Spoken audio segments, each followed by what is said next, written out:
is going on? You in the tube. This your boy Trucker Will. We trucking it like always, trying to make this money and trying to make this dough. So in this video, guys, we're gonna respond to my sister over here that's rocking at Prime Inc. right now, Slime Pack.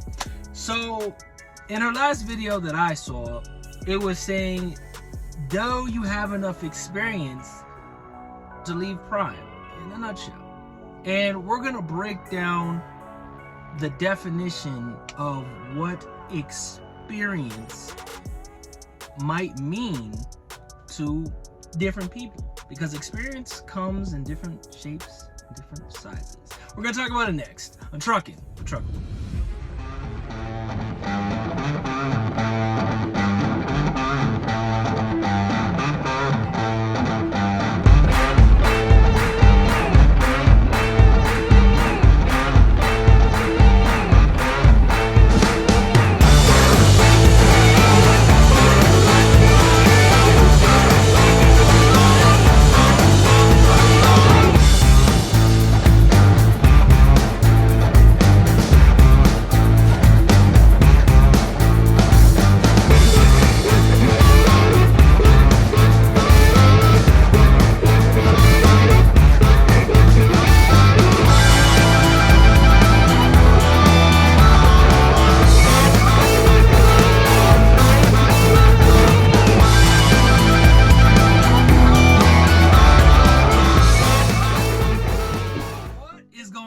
You in the tube. This your boy Trucker Will. We trucking it like always, trying to make this money, trying to make this dough. But before we get into it, remember to like, subscribe, and share, and hit that bell below so you know when I come out with new videos on my blacktop journey, as well as smash the thumbs up button so it stimulates that YouTube algorithm to help those other drivers that are coming into the industry find the channel. So in the video, guys, we're responding to Slime Pack, where she was talking about having enough experience to leave Prime. And I can give you the good, the bad, the ugly, and the indignant when it comes to taking a leap of faith.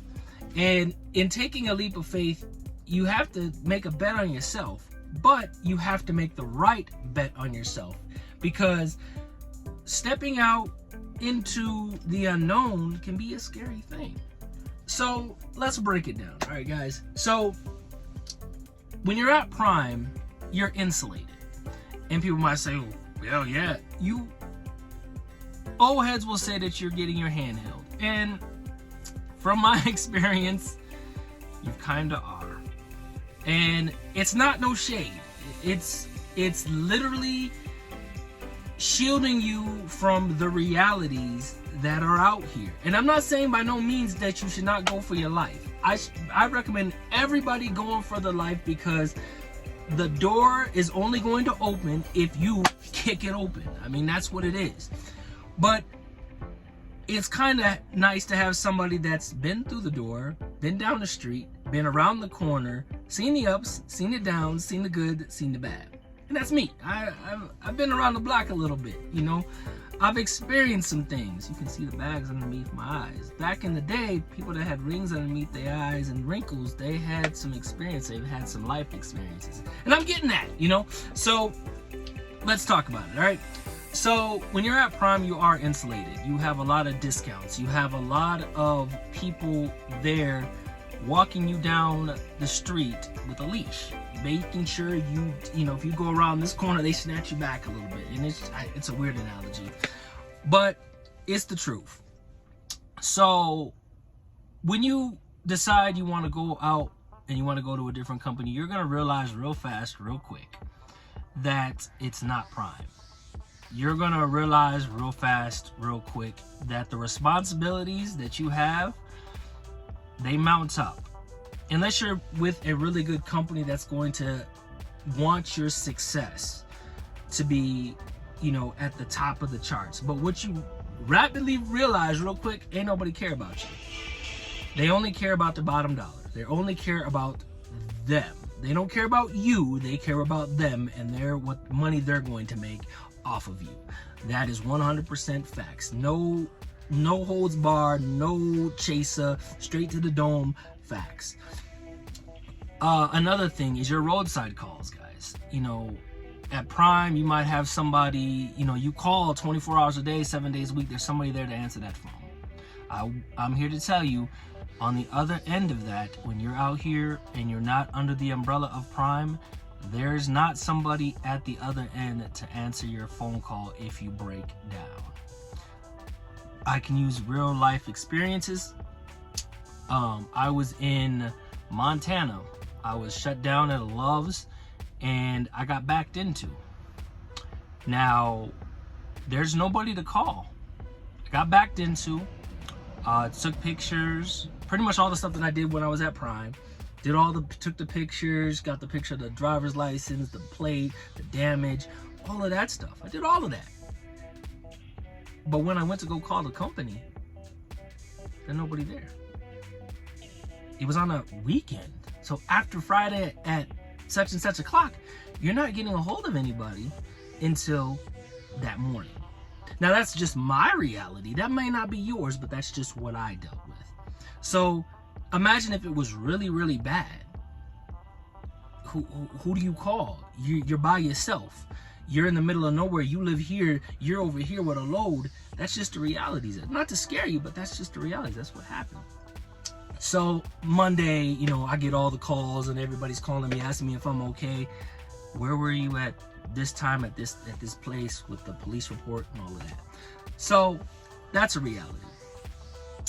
When you break down or you blow a tire, you have to pay for that roadside call. Now, if you don't have any idea how much a roadside call is, you might want to start asking those pertinent questions. How much a roadside call is going to be with a tire, with a rim, how much it's going to cost you, things of that nature. Running super singles and doubles. If you don't have a brand new truck and you're running doubles, you blow an inside tire, you may not know that your tire is blown or you have a nail in it until you go over a scale. And then they tell you you have a nail in your tire. Real life experiences happened to me. Didn't get fined or anything. They just made me sit there and get called the TA. It took the TA 10 hours to come out and repair my tire. Put a spare on. Real life story. So, and it cost $535 to be exact for that roadside call. So that's another thing. You guys are not going to have that 24 hours a day, 7 days a week support. You're not going to have it if you come out here on your own. You want to be an owner operator, lease operator. The real owner operators, they have to have Chuck in a Truck phone number for all the states. There is a website that has all the places that you can call through every state to find Chuck in a Truck to come out and fix your truck. You do have that. How much steer tires are without the Prime discount? How much trailer tires are? I had brakes put on. I had a DOT inspection done on my trailer at Iowa 80. It was $1,314 for them to put brakes on this trailer to make sure it was 100%. I had him do it there. $1,365 for all the brakes to be repaired on this trailer. So that's things. You have to have the money to be able to do that. And then if you can find a company that's going to front you the money and then you're going to have to pay that back, that's out your check, right? Other things that you have to think about. The experience that Prime gives you is driving, picking up, and delivering and navigating.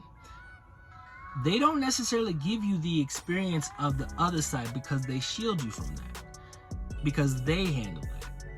So when you have a massive breakdown or you have an oil leak, you can't just charge it to the truck. How much does it cost you to get your truck, trailer, engine washed without you charging it to the truck? That's out of your pocket. So you got to have money for that, right? So you got to know that. Like, the thing that I miss the most about Prime, the thing I miss the most is when I go through Salt Lake City, I can't go to the diner and get food at the cafeteria and just charge it to my truck. That is one thing that I miss. The other thing that I miss is the rapid accumulation of points that you get when you fill at Love's, TA, Pilot, Flying J.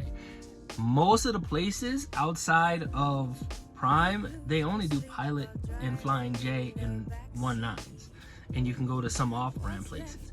You don't have a whole lot of people that you can call. It's you.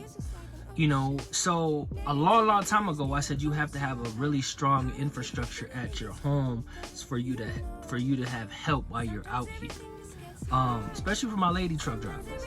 You know, you're out here pushing these trucks and pushing them, but safety-wise, you're going into some sketch areas, and not everybody's your friend. So you got to be careful with that.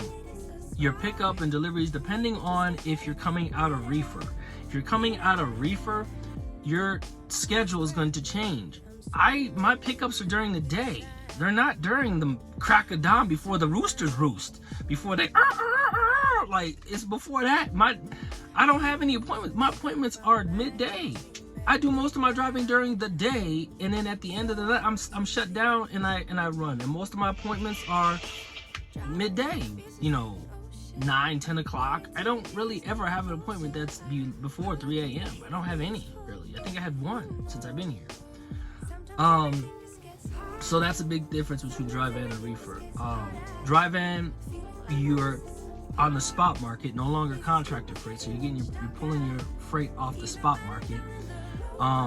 It's roughly about 60 cents difference, so you're gonna be concerning yourself with that a whole lot more, because you're not running contractor freight. It's a completely different world running dry van than it is reefer. No lumper fees, no you have lumper fees every now and again, but most of the time they just pick it up and they get you in and out. I mean, this place in Denver I can't stand, because last time I was 10 hours before I got loaded, and then it was a crazy dumb ride to Farmington, New Mexico.